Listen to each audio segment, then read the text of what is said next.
see all of you here, and I have a few words by way of introducing our speaker, and then we'll let her take over. She just said that she's willing to entertain questions and comments at the very end, so please hold on to them and don't hesitate to ask.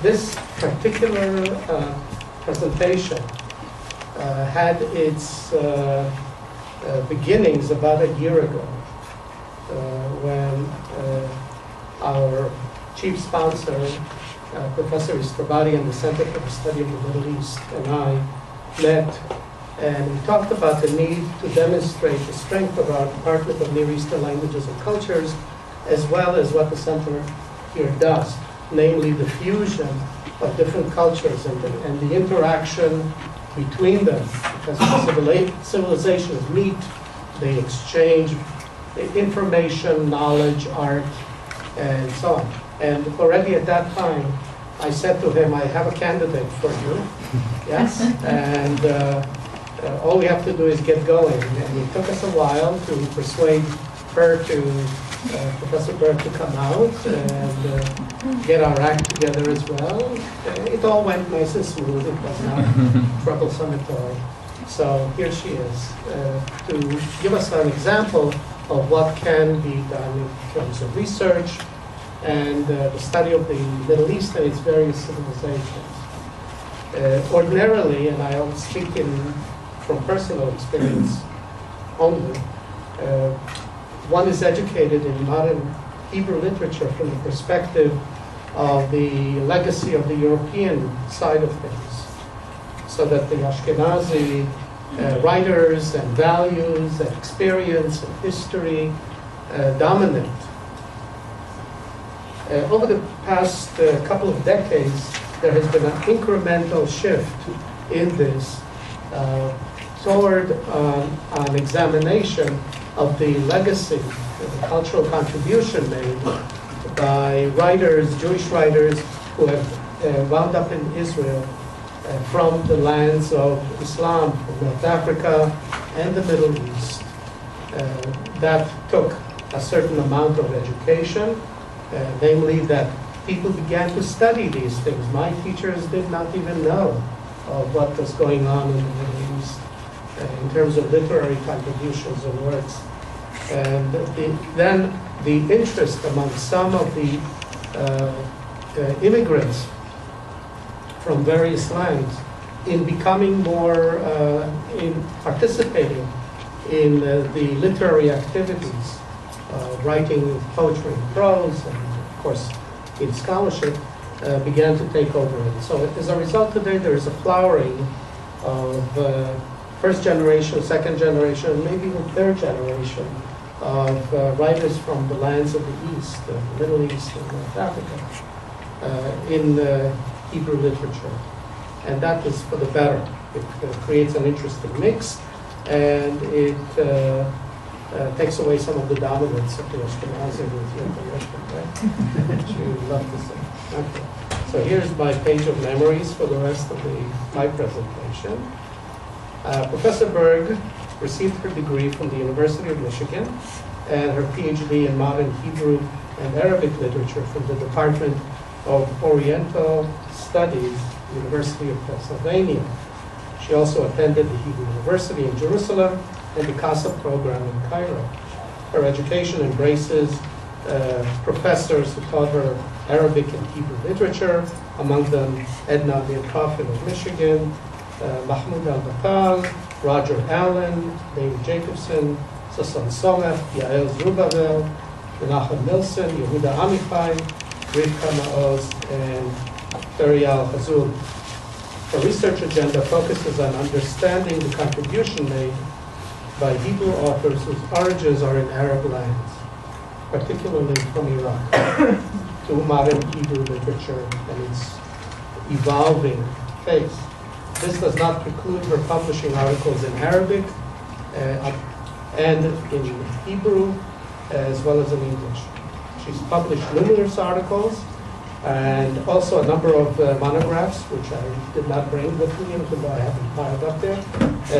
The first one that I read was Exile from Exile, that introduced me to this whole gamut of Hebrew writers in Israel, or writers in Israel from Arab lands. Amazingly, some of them continue to write in Arabic until today, or are they no longer around? They're writing in the next world. They're writing in the next world. And her second book is More and More Equal, which is a monograph on one of the chief writers from Iraq, Sami Michael. Her latest work, which is still in press or at the publishers, is We Remember Babylon, Literary Reminiscences of Baghdad. Nancy Berg holds appointments and also serves as chair of a number of departments. She's currently the chair of JIN, Jewish, Islamic, and Near Eastern Languages and Cultures. How's that? You did it better than 99% of people at the university. So join me in welcoming Professor Nancy Berg from the University of Washington University in St. Louis. And her talk for today is Writing Baghdad and Reading Israel.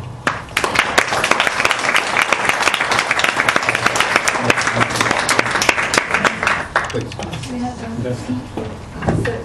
I want to thank all of you for coming, and especially to Professor Jones for inviting me. It really doesn't take much to get me here to Bloomington. I was here a couple years ago at this time of year. It was 2 years ago, right? Yeah. And I think it's, as I said earlier, I think it's always gorgeous here. So, especially if you come this week in April, right? And so far, it's just been a great visit. So thank you. And I need to correct one thing. The genesis of this visit, of this talk, really wasn't a year ago. This is something I have been working on for way too long, much longer than I'm going to admit. And I've tried to bring some of my earlier work and some of my more recent work so that it doesn't taste or sound 20 years old or more.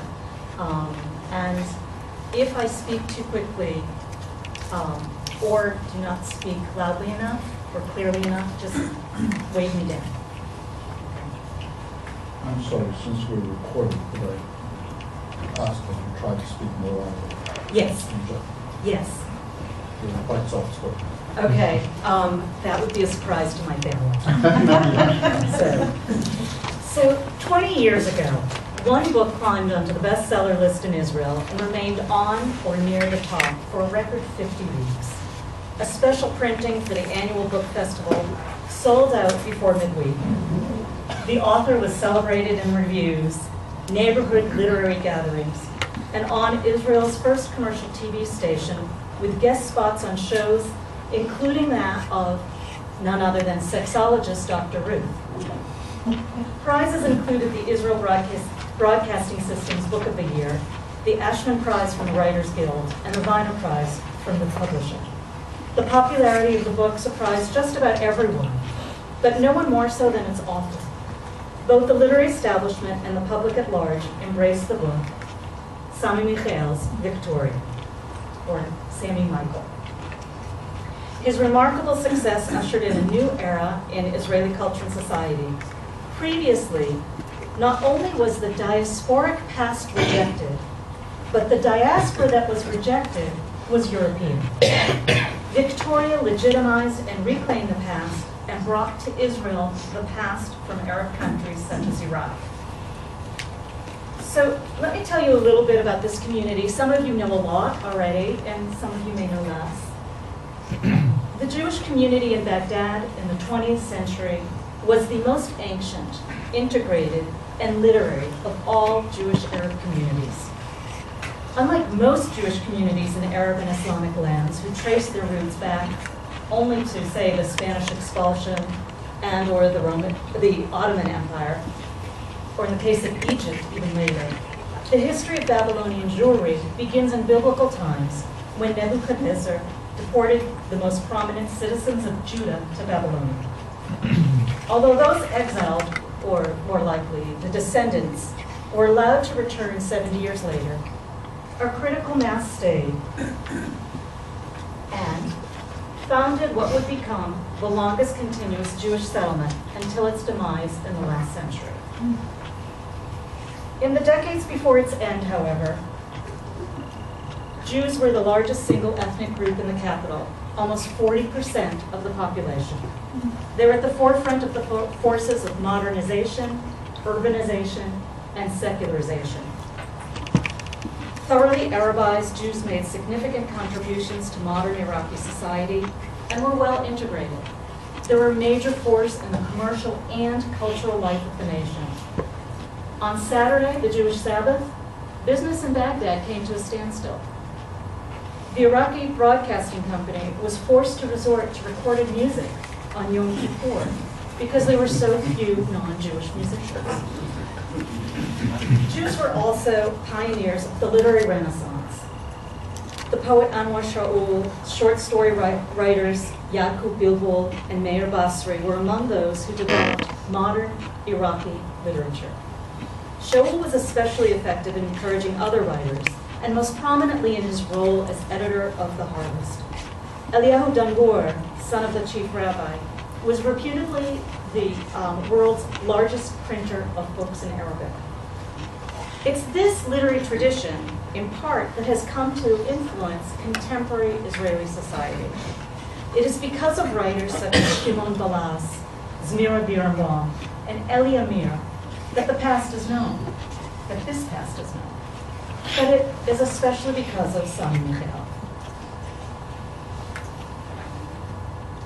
In his writing career, Sami Michael has traveled back and forth between Haifa and Baghdad, between the past and the present, between reflecting contemporary reality and memory reconstructions. In an early and off-cited interview, he speaks of his relationship with both cities. The city I write about is not hidden, but rather visible. The truth of the matter, it's not one city but two. Baghdad is part of the past, Haifa of today. My life and my writing are interwoven with the two cities. He clearly continues to be fascinated with Baghdad, its reality and its possibilities. At the heart of his beloved city is the Tigris River, giver of life and of death, place of assassinations and intrigue, summer recreation, and a perilous threat. The city is depicted as vibrant, chaotic, crowded, and always on the verge of change. Baghdad is buffeted by these forces of modernization, urbanization, and nationalism. Both of Michel's cities, both Haifa and Baghdad, teem with contradictions and possibilities. But while Haifa is white, green, blue, and calm, the portrait of Baghdad is tinted in sepia. In his novels, place is not a static space, but a social and cultural construct, a site of human interactions and reflection of them. There's always movement, the stream of people in downtown Haifa, the flow of water in the Tigris. Michel's novels of Israel travel from the transit camp of the 1950s to Ma'alot and beyond. They orbit Haifa, the busy port, the tranquil sea, the mixed neighborhood of Wadi Nisnas, the downtown area, the city center. Those that take place in Iraq extend the map to the north and the south, but they always center on Baghdad. The city is so dominant, it even infiltrates his stories that are set in Israel. Chasut, one of Israeli literature's first novels of Haifa, includes the following relayed memory of Iraq's capital. This is one of the characters saying, "I arrived in our neighborhood at twilight. The air was burning hot and full of the best smell of the river.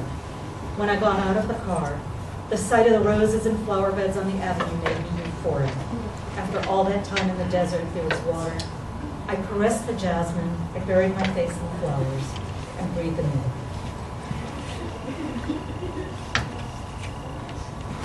So in this section, I'm going to focus on Michel's literary relationship with Baghdad and read it through the theory of place.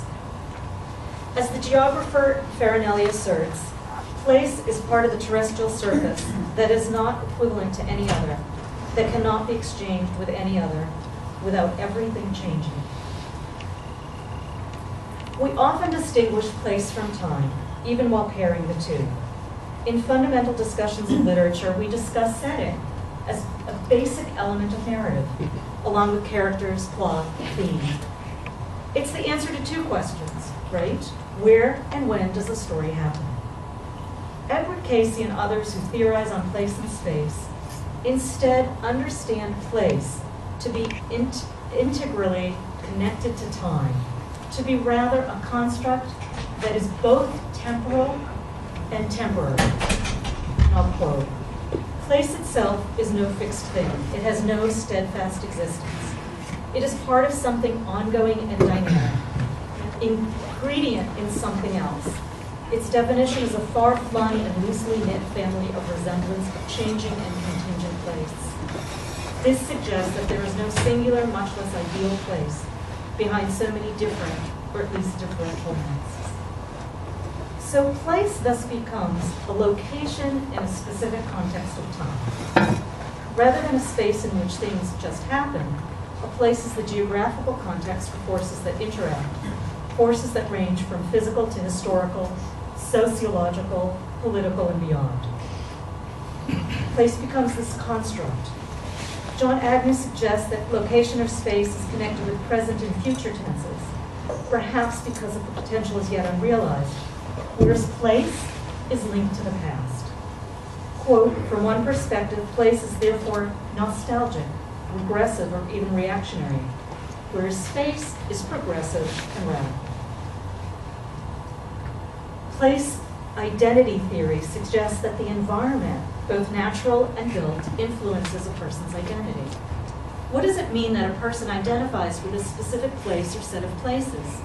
Home, neighborhood, city, nation. What does it mean that you're Hoosiers? Right. In Missouri, Hoosier means something totally different. How do these places shape a person? How does having Baghdad as one's hometown shape Michael's writing? And how does his portrayal help shape Israeli culture? So in his writing, his novels, plays, stories, and remembrances, set in Baghdad, Michael recreates the city as a culmination of over 2,500 years of Babylonian Jewry, the only capital in the Arab world, now or then, to house a Jewish plurality. In most of these works, Baghdad becomes as important, if not more, as any character or plot line. Michael zigzags throughout the chronology, beginning in the 1940s, reversing to the dawn of the century, jumping to the twilight of the same century, and then returning to the 1930s. His presentation of Baghdad changes according to the historical period represented, but also according to the characters who people it, the plots in which they become entangled, as well as the period time context in which the narrative is being written.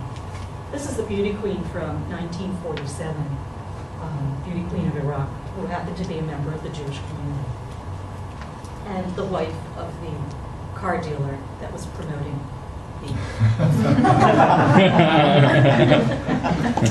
quote, "Baghdad seems like an onion to me." This is Sami Michael. "One I peeled for 22 years out of curiosity, and sometimes out of unbridled self-endangerment, to penetrate it layer after layer.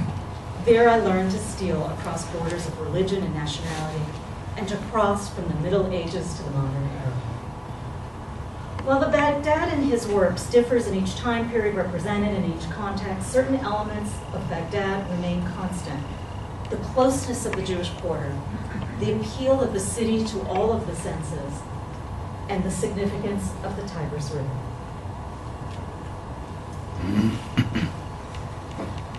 Michael opens his literary homage to Baghdad with a novel set in the 1940s, a period of turmoil, the same time that the Jewish population reached its apex in number and in power, was also the eve of the community's demise. The protagonist in this novel, there's a description of his walk through the streets of Baghdad that anticipates the description of Victoria on the bridge from that novel, of Zaki's ride across the city, where I'm going to introduce you to Zaki in a moment, and the peregrinations of Kamal in yet a later novel. Ramzi left the congestion of the sidewalk and strode quickly among the carriages and cars against the traffic. When he crossed the street, cars honked and carriage drivers cursed him. The lights of the bridge peered to his eyes like two strings of beads quivering in the dark water of the river. From the bridge, he turned right and was immediately swallowed in a filthy, dusty alley with a stench of urine and feces and rotting fish and congealed sweat and pools of spit. And I apologize to those of you still with me. Not incidentally, I wasn't thinking about that. Not incidentally, this novel, Chofan Shel Arafel, a handful of mist or fog, was one of the first novels in modern Hebrew to be set in an Arab country. It is the first novel I know of to show the declaration of the State of Israel from the other side. After a fictional sojourn in Haifa, Michael in his writing goes further back in history, describing the Jewish quarter at the turn of the previous century, the poverty and hardships in which his own mother grew up. The author seems determined to offer as realistic a portrayal as is possible for a novelist recreating the period before his birth. The Baghdad of Victoria is a city of poverty, filth, and illness, but it is also convincingly human and strangely appealing. And I'll quote. In the city there are corners where swarms of flies set the air above quivering in waves of stench. There, residential courtyards, shops, and factories dump their garbage to rot in the sun, and men turn their backs toward passers-by and urinated. No one bothered to haul garbage away. Ants, fleas, flies, birds, rats, and moles, cats and dogs would gnaw at the rotting heaps. So it's more naturalistic, right, than idealistic and nostalgic. Victoria succeeds in achieving two important accomplishments for Baghdad and its Jewish community. First, this novel brought both alive, adding not just skin and bones to the city's scaffolding and its denizens, but layers and textures, breathing life into a place otherwise distanced by time, space, and ideology.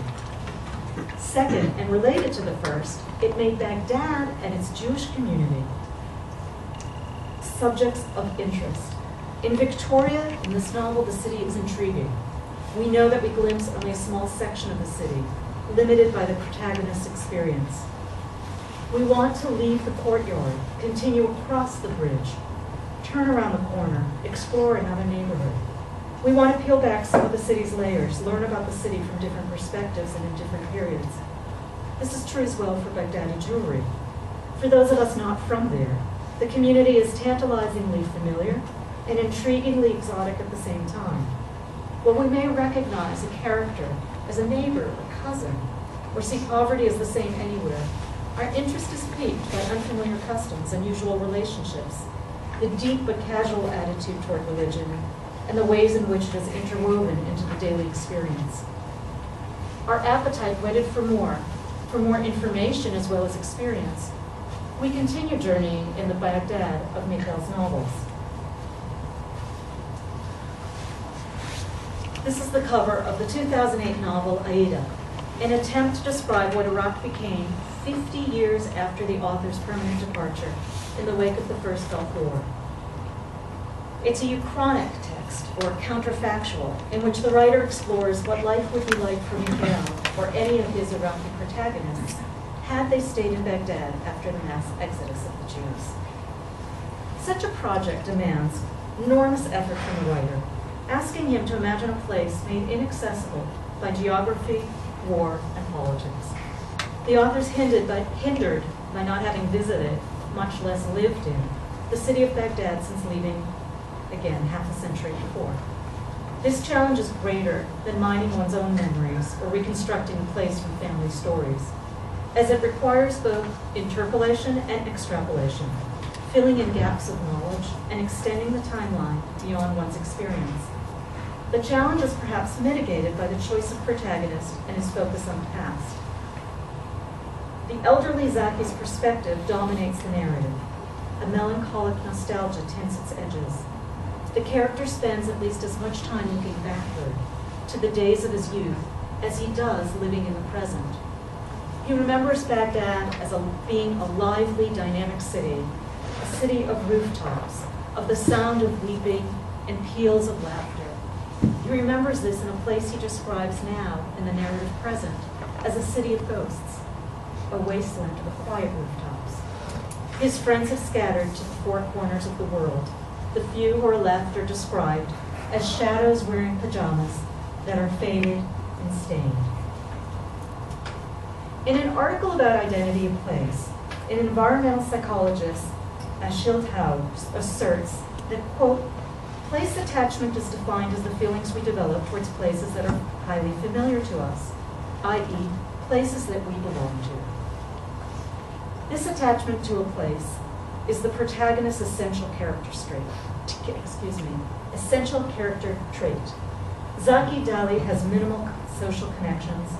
Little holds him in Iraq other than his stated ambition to be the last Jew in Baghdad. Although on the surface he lives very comfortably, he has chosen a lonely life. There's no evidence of the existence of any co-religionists, nor of any communal connection, other than his stated ambition. His family is spread throughout Israel and the U.S., the woman he loved, long gone under tragic circumstances. Never married, he lives alone in his spacious childhood home, drawing from a healthy endowment for his comforts. The home is an eclectic mix of past and present, an unwitting homage to outsider status. The description is great. It's, quote, a mixture of Ottoman decadence, British decorum, and refreshing Japanese exoticism. The final product resembled a luxurious American bordello. A large home for just one person, the significance of him living in the same home all these years becomes more apparent toward the end of the narrative. Sazaki's job is to be the host of a popular television show highlighting popular sites in Iraq. It's a seemingly innocuous program. By extension, this program, however, his position is insidious in that by focusing on nice places to visit, it allows the viewer both to ignore the increasingly venomous political situation and to avoid getting involved. He defines his role as, quote, trying to convince viewers what a wonderful and beautiful land God gave us. So you can hear a little bit of cynicism in that. And despite that, his interest in these sites speaks to his continuing love for the country. The authorial choice for the character's vocation focuses the reader's attention on place and on the art and artifice of conveying place. Zaki's television program is ostensibly meant to be a guide to the sites of interest, providing information for domestic tourism. In reality, however, only a small fraction of viewers will visit these locales under discussion. Just as in, if you watch a cooking show, how many people in the audience actually prepare those dishes? Thus, the secondary objective of this show is informing locals of the rich history and cultivating love of the nation through knowledge of the land. And that becomes central. This discovery of a near corpse on the steps to Zaki's house upsets his careful balance of his day-to-day existence and leads eventually to his departure from Iraq. The novel takes place in a city of destruction, where the landscape is littered with shells of burnt-out cars and the rubble of ruined buildings. The country in the narrative's present is, quote, hungry and scarred. Fear rules and suspicion dominates. It is a place and time of tangled webs, betrayals, and temporary alliances. No one in this place is untouched by tragedy or unencumbered by secrets. Zaki's first love had been captured, tortured, and died of her wounds. His producer was widowed in the war. His neighbor's husband was disappeared, some of their children killed, and others forced into subterranean existence. The Baghdad of the story, the city in the wake of the First Iraq War and before the Second, is described through a combination of comparison and contrast. The city that was once the Garden of Eden is now, quote, swallowed in a thicket of concrete, asphalt, and glass. It was magical before it gave in to the mentality of the desert. It's now a city of fear, ghosts, and secrets.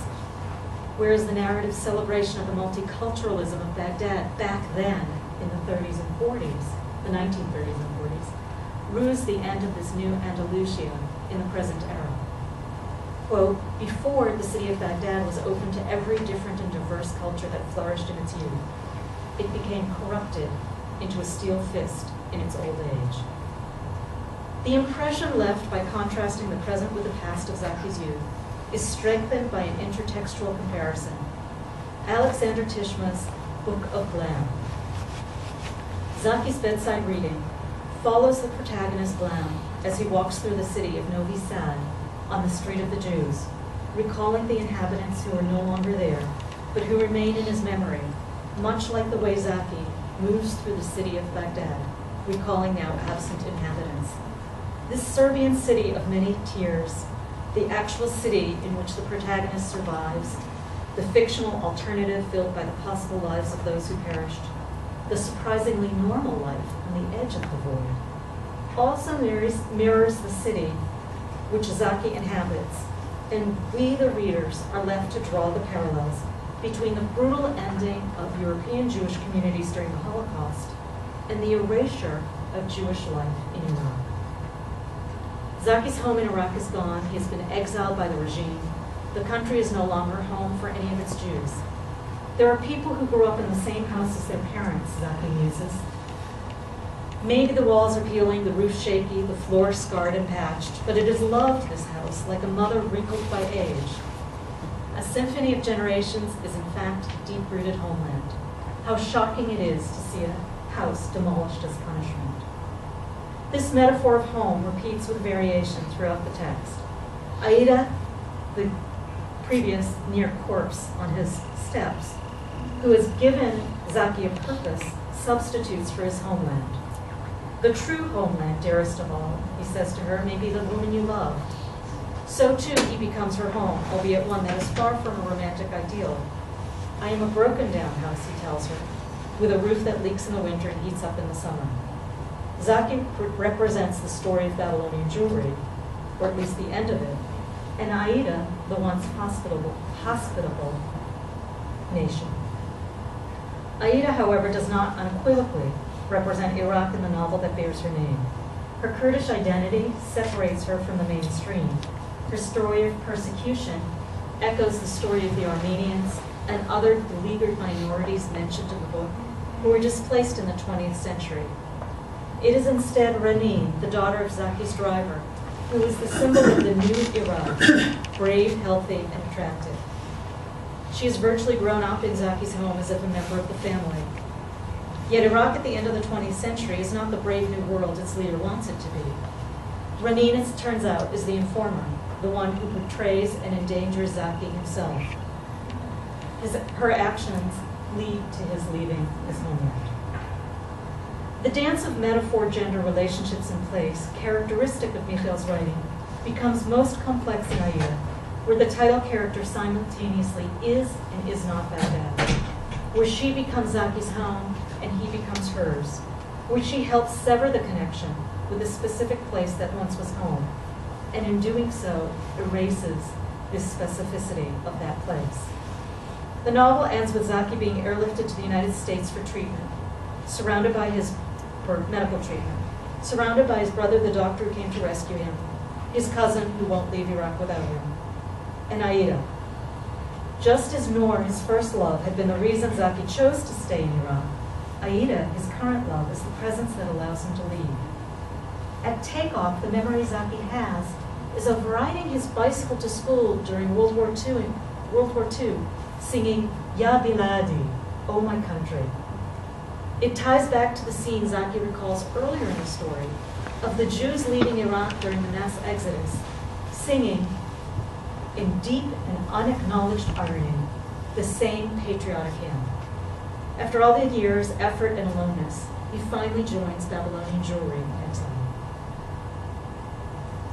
His attitude toward the city shifts, as do the metaphors in the narrative. By the end of the narrative, the actual city of Baghdad is no longer significant. Once he leaves, Baghdad's distinctiveness is erased.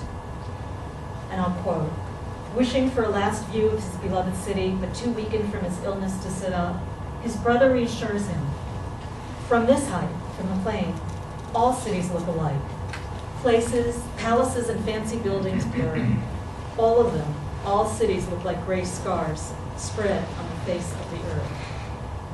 Baghdad loses its uniqueness, loses the quality critical to a place's identification, this third dimension, a sense of place or identification with a place as a unique community. landscape, moral order, this strong sense of belonging, this sense of place. The third dimension disappears as the airplane makes its ascent to the cruising altitude, and the city below is flattened into an aerial view. The Tigris River appears as a large scar meandering through the center of the city, no longer a source of food or site of recreation, but a scar reminding us of both Aida's and Zaki's traumas that turned Baghdad into not home. The country of Iraq and its lingering memories live on in the children of the Baghdadi or Iraqi Jewish exodus. The Iraqi-born poet Amira Hess emigrated to Israel at the age of 8, too young to have begun writing in Iraq like Sami Michael and his peers, but old enough to have her own real memories of the place.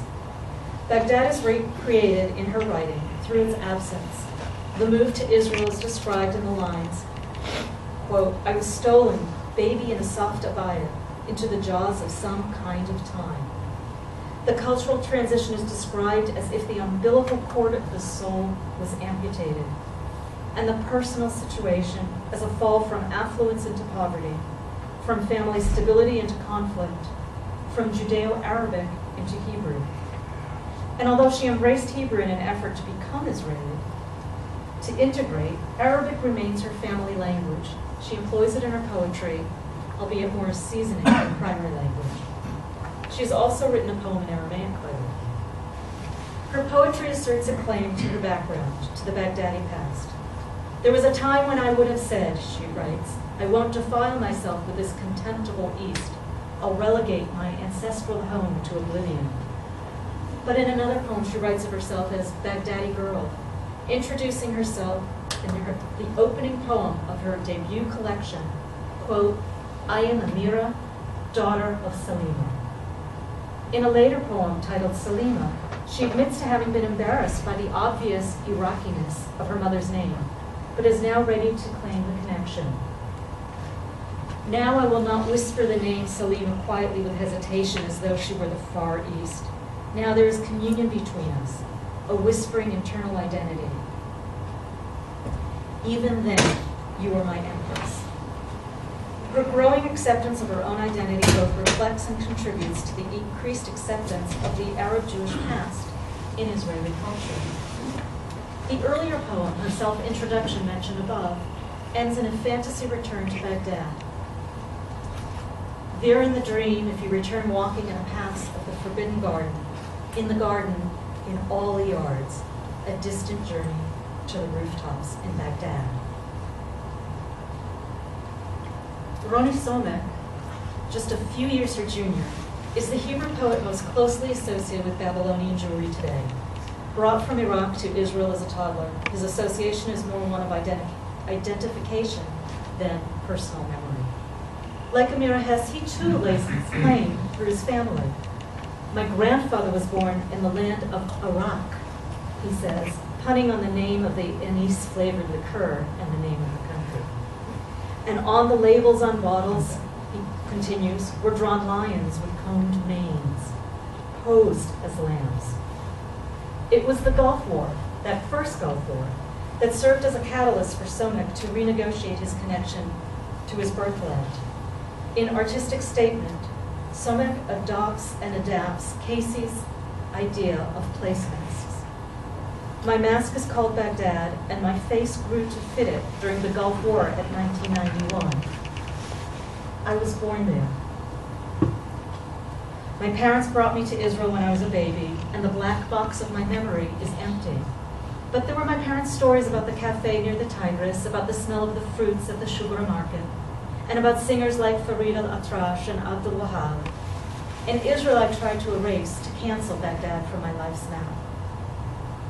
As for me, Baghdad turned into a metaphor, into a place that existed only in my grandfather's heart. I felt that I threw Baghdad out of my life's window, but Baghdad came back to knock on my door during the Gulf War. I was sitting with a gas mask on while watching pictures from there on TV.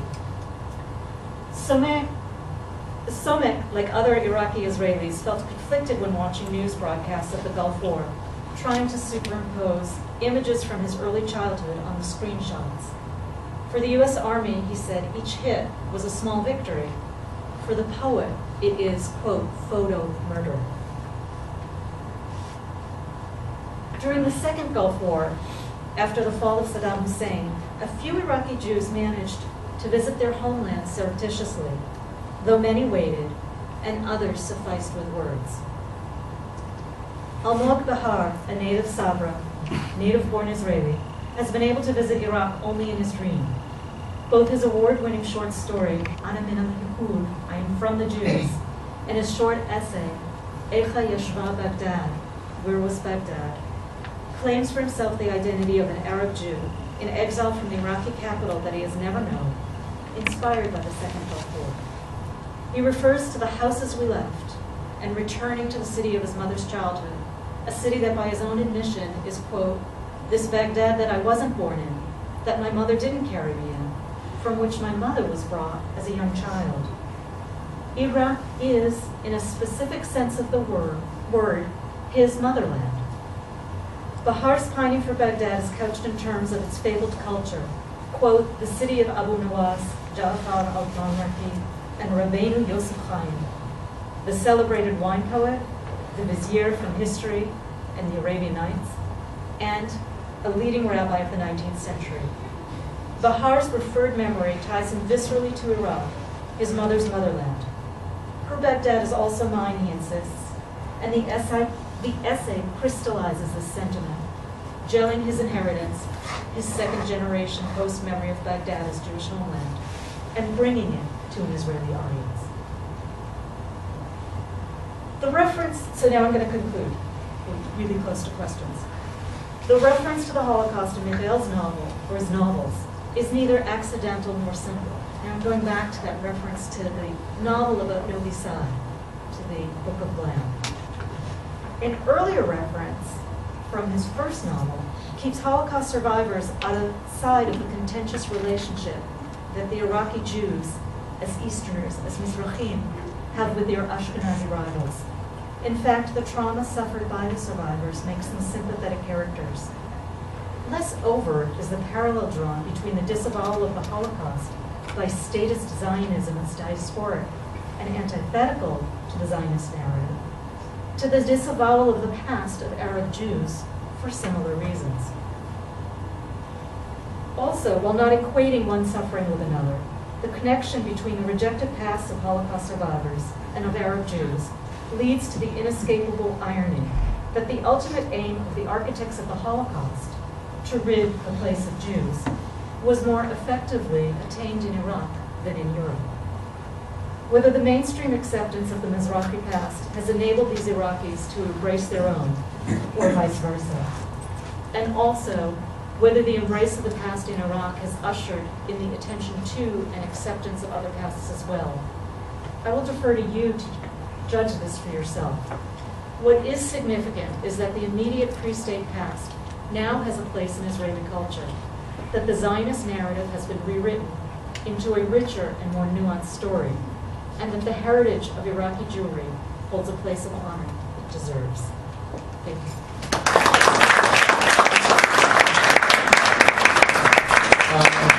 Before we go on to questions, I wanted to invite you, if you'd like to stretch this hour out further, immediately thereafter we have a coffee and refreshments session, and you can converse with Professor Berg at length about it. I want to also acknowledge that in addition to our chief sponsor, Ambassador Mr. Badi, as well as the Center for the Study of the Middle East, we have benefited and want to thank the Board's Jewish Studies program, as well as the Department of Comparative Literature for their assistance in making this be. And I'd like to take the prerogative of the first question, but I'll defer to you because I'll see her later. You're very kind, and I'm, first of all, I want to thank you for really a marvelous lecture, and fulfilling and exceeding all hopes and expectations I have. Thank you very much for that. Second, I apologize as soon as you answer my question. I have to leave because I teach and I still have That's to important. prepare, so I apologize for that.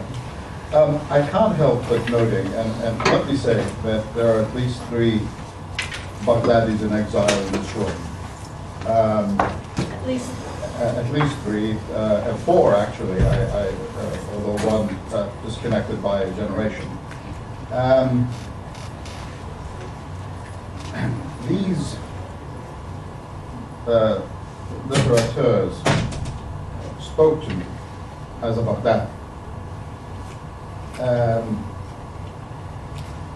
And there was a juxtaposition between that and the manner in which both my dear friend and colleague, Professor Katz, and you introduced them. And it seemed to me in the manner in which they were speaking, which was as Iraqis, as Baghdadis. You referred to them as Arabized. Now, that was a they've quote. been there for 2,600 years, this community. At what point are they not Arabized, but Arab? We don't talk about Germanized Jews. Do we lose something by failing to note these are Iraqi Jews, these are Arab Jews? I'm in total agreement with you. I should have put up the scare quotes because that was a Middle East historian who called them thoroughly Arabized. And I think I'm in more agreement with you than I can even express. That certainly they felt, and I feel, and I could not dispute that we're talking about Iraqis, and they felt Iraqi, and it's like Menachem Daniel, who was a member of the parliament in Iraq, said, "Nahnu Arab qabla an nahnu Yehuna," that we are Arabs before we're Jews, or nahnu Iraqi. I'm trying to remember the exact quote, but they were very much connected, and that's why to me this is so wrenching. That this is, and I think it's wrenching for many Iraqis, whether they're outside of Iraq or in Iraq, who remember that rich time. I've seen so many comments on the internet where someone will write and say, we were neighbors with this Jewish family, but we were just neighbors. They were family, and we miss them. Or in Sasson Somech's memoirs, he writes touching reunions with people in London and elsewhere. And it's wrenching because, yes, most of these Baghdadi Jews consider themselves Arab, Babylonian Jews consider themselves Arabs. For some political reasons, some today may not, or may have, may have moved away or whatever. But I totally agree. So thank you. I'm glad you brought that up because I wouldn't want that misunderstood.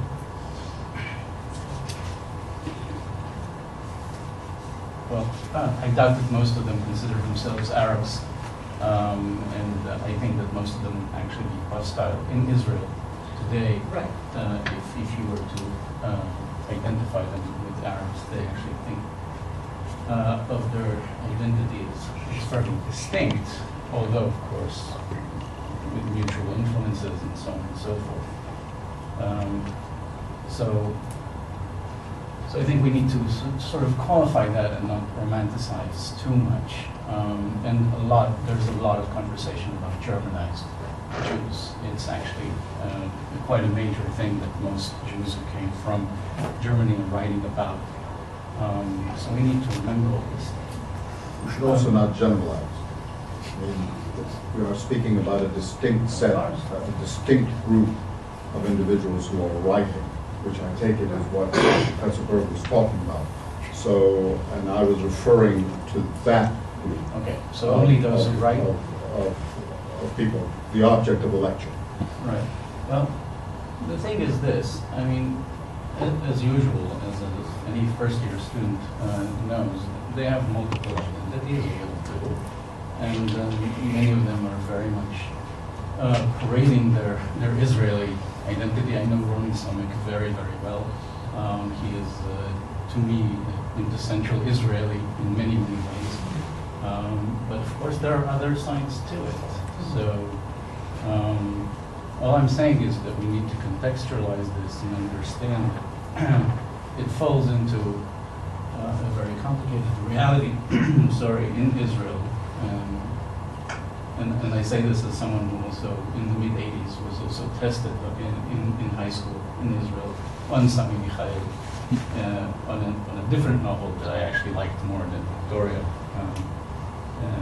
It's Slavababi. We'll be talking about that at 4. Okay. Come join us. So, and that has been in the curriculum since the 80s. Yeah. It's almost it came out. Yeah. And I believe it was the first novel written by a non-Yeshua Mizrahi to be part of the curriculum in Israel. I don't remember exactly, but I can look it up. Right. Amazing. But, and I think you're right that, there's a difference between, the writers come from a certain background and segment. And even among the writers, there's a range between, you can kind of go from Samir Nakash to Shmuel Moran, and you will get the gamut of the political and the connection. But I think when in Baghdad, they did not think of themselves as different, right? They thought of themselves, they thought of themselves as Jews and everything, but they didn't think of themselves as Iraqi because everybody was Iraqi. Yeah. This idea of these connections, and I think the problem is with the term Arabized sounds like they started out as something else. And I think your point is made also that in the past 60 years, politics has really, especially politics, but culture and other things have gotten into this idea, just the idea of identity as constructed, identity as multiple. We didn't, I say we didn't have that 60, 70 years ago, right? Just thinking it was there, but we didn't conceive of it that way. Now we think of identity not as something fixed, but as something that's always in flux and always working on different planes. So, and I think that you also speak to the idea that there are many different reactions to, say, Victoria. The year it came out, this blockbuster that there were people who loved it and there were people who just hated it because they were offended by, as Iraqi Jews, they were offended by some of the more frank moments in the book, perhaps. And there were those who, in the academic community, who didn't want to be bothered to read the book. It was too long. I actually heard that from a colleague of mine.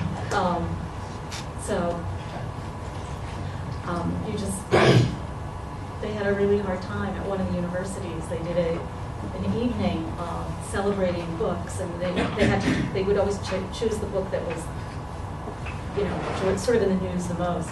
So it was obvious that they were going to pick Victoria, and they couldn't get their regular faculty to speak about it because nobody would commit to reading the whole book. Really? And I won't say which. Thank you for bringing memories, an example of those who lived those years. You see, so at the time where Christians and Jews and Muslims lived and all that, I consider myself old back then, that's from generations. And in my neighborhood, which is the traditional Muslim neighborhood, still next door was a Christian family, and on the right there was a Jewish family. What was the name of the neighborhood? That's Bab Sheikh between Batawin and Senate. And in that, at age 10, my Jewish neighborhood on Saturday, my job was to go and start like that. So it was integrated. And when you talk about Arab countries, or it's about the Jewish culture in Iran, developed even the Iraqi culture itself. most of the musicians, most of the business collapsed when the Jews left them. So it's a normal that they feel that attachment. And they were noticed in those days. They were rich. Most of them, a lot of them were poor, but the neighborhood was different. Started writing before that? He did actually. He did. He was in his 20s when he left. And he was born in 26. He was born in 26, so he was left in 48 for Iran. The descriptions of Baghdad sound Orientalist. He has been accused of Orientalism, and there is some, you could see it as Orientalist. So in terms of sort of an exoticizing, so I think there's an attention to audience. I'm not sure that what flies as Orientalist as much as that he's trying to show that he was in the Cornelians. You know, as a boy, he liked roaming around, and even though he grew up sort of in the middle, he liked adventures, and so he would go where no boy from his family was supposed to go. And he also talks about how as a child, he could write women so well because as a child he was always the chaperone of choice for couples, and they would feed him candy, and to this day he doesn't like sweets because of that. And those of us who are women may have some questions about some of his descriptions too. I mean, I would say that what you see is there. So, but there is real, he at least was there. Right? Well, as you mentioned, he was born in Baghdad, in Iraq, and he spoke out pretty well. And then he had to learn Hebrew, naturally. But a few of these Iraqi writers actually chose to write in Arabic. So how did that affect him to choose and write in Hebrew? So how is that connection back to Baghdad was different to writing in this new language that he So you're asking a question that's sort of a whole book, but it's okay. So in the 50s, there was a group of people who were sort of a society to promote Iraqi literature in Israel. And they'd have discussions about, we need to write in the language of the people. And most of them were communists or communist sympathizers. We need to write to the people who are here. So we need to write Hebrew, and someone would say, no, how could we? This is our language, this is another tongue.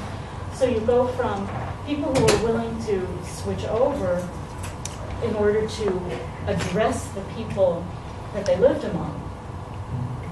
And then you had all the way to someone like the late Sami Michael, who said, no, how can you describe smells? How can you describe these senses in words that aren't yours? And as a result, Sami Michael probably had more people who have read him since he's died, which still is not. He still doesn't have the audience he probably deserves, because he wrote in Arabic, and he often wrote in Iraqi dialects, and so some of them is the Iraqi Jewish dialect that other Iraqi Jews would say, it kills me, but I can't even figure out what this means. Well, about the Iraqis. They wouldn't touch it. For many years, politically, they couldn't get it and they wouldn't touch it. So who was he writing for? And plus, his Iraqi Jewish dialect is kind of gelled in the late 1940s. So most languages change and grow and develop, and his kind of got stuck, which makes it less supple. So it affects the language, it affects readership. It also affects what they write about. And a while ago, I had the idea that that I was surprised by the idea that those who were most integrated with, outside of the Jewish community, the Jews, who were not isolated in the Jewish community, were the first to adapt Hebrew, whereas those who were stuck in the Jewish community and not going out of it were the least likely. And I realized it was this openness to what's going on. So Sami Michael was not in a neighborhood that was, from what I understand, his neighborhood was not as well integrated. He was more from the Jewish quarter type. I don't know that he grew up in the Jewish quarter with his family. And he chose not ever to really and you have, everybody decided it for a different reason and I don't know if I answered your question. Speaking of neighborhoods, did Sami Michael live through the Wadi Salit riots in Haifa? He was in Wadi Nisnas. That's where he was living. That's where he lived. Yeah. And now there's a little alley with his name. Just in terms, I was wondering, people often have the view of Haifa as a kind of idealized coexistence, Right. and the Wadi Salit. the Wadi Salit riots, That was 1959, right? something like that. Yeah, I don't know. He's never mentioned them to me. I've never seen it in his writing, but But he lived in the Wadi Nisnas. but he may have moved out by then. I'm trying to reconstruct. 'Cause he got married pretty early.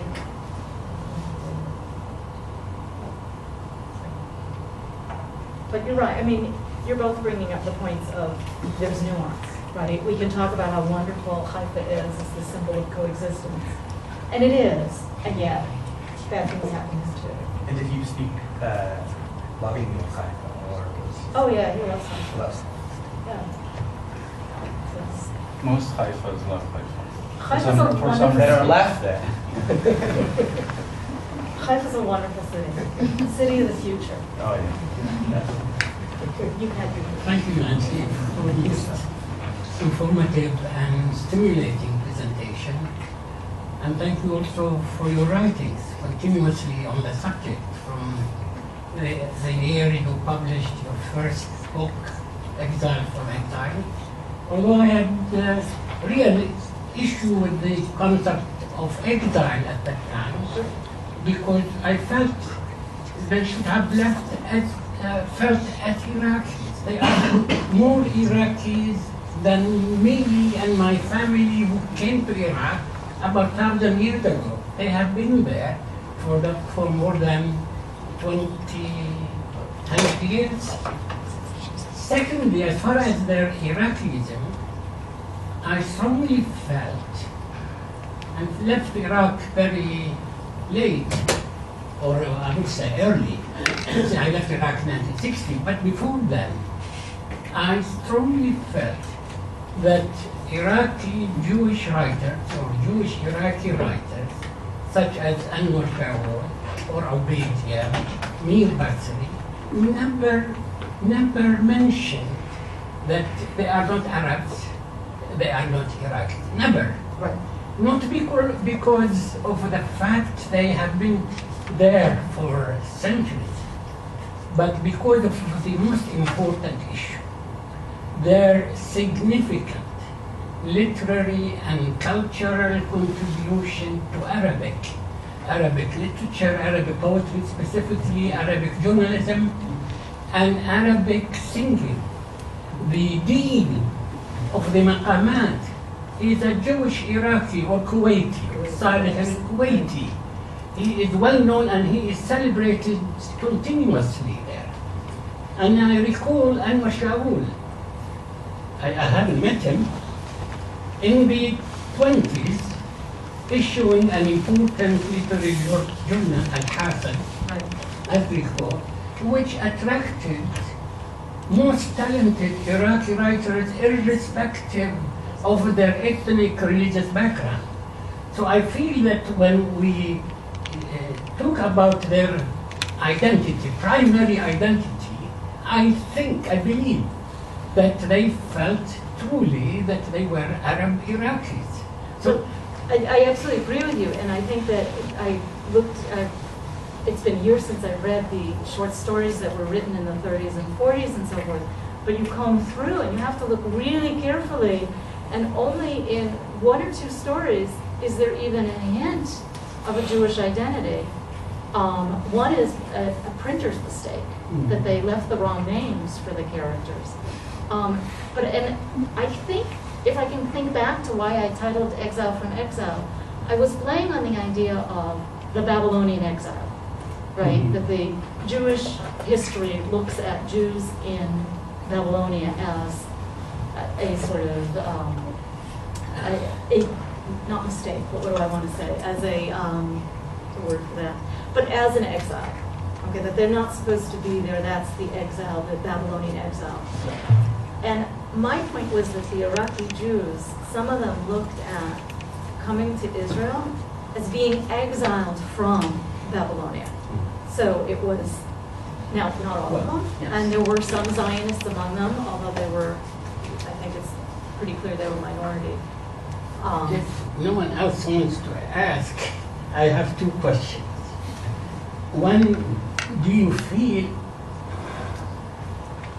Arab or Jewish immigrants from Egypt to Morocco who continue to rise, do they reflect the same passionate feeling for their respective?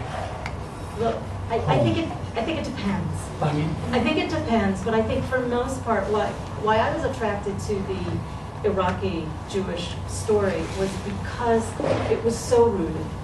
Because if you go with Moroccan, Algerian, a lot of it is that the Jews were French. You know, there's the whole Cremeux decree and so forth in Algeria, and then there's a whole, now there's a rethinking of whether the Jews in Algeria really thought of them as themselves as French, or whether the Cremeux decree really did anything or not. But you know, if we look at Alain Sixou and the other Algerian Jewish writers, it's like most people are surprised to find out they're Algerian and Jewish, and that's not part of their identity. Moroccan, you have some were Spanish-speaking, some French-speaking, so it's not as much of the Arabic. Egypt, you have some of them only came in the 20th century. They were coming from the Ottoman Empire, so they weren't as rooted. And many of them, we read their memoirs, whether it's André Assiman or Claudia Rodin or those people, they didn't really know Egyptian Arabic. They didn't know Arabic. So I think it's a little different, but I don't want to overstate the difference. Well, what I wanted to say, that is a proof that the Iraqi Jewish writers in Israel write as Iraqis with a strong identity in contrast to others. Well, and there are some who truly write as Israelis. And I think that was, Aziz's point, is that it was, this Orientalism, it shows that he's really integrated into the Israeli culture. And there is that too. So we get a range. More questions. It strikes me that you have, well, one question, I guess. It strikes me that you have really good data. Because this question of how Iraqi Jews were is debated a lot. I have all kinds of thoughts from my own interviews, but they're retrospective interviews. I would say that when Jews were actually in Iraq, things they said have to be taken with a grain of salt because they were minorities. And of course someone would stand up and say, I'm Iraqi first or Arab first. That's materially useful. That's instrumental, whether it's real or not real. But when these Jews get to Israel and start writing, especially early on, probably have one of the more accurate windows into both the degree to which they were Iraqi, but also the greater complexity of their identification. But there's still context, right? Even if it's not a political power struggle or fear of life or whatever, there's still, I want the Israelis to see me as Israeli, or I want to integrate, or I'm always writing in reaction to something else. But that's a good bias. If you end up with people who are under pressure to be less Iraqi and more Israeli, nevertheless expressing Iraqiness, then Right. thinking from a positivist research perspective, you've got good. Right, unless they're reacting to something different. So the question is, what is someone reacting to? Because my paper is a reaction to, right, to all sorts of things. And at some point when I keep reworking these ideas and reworking my readings, at some point I lose, you can lose sight of what you're reacting to. If that makes sense. One more? question? Well, join me in thanking Nancy Berg.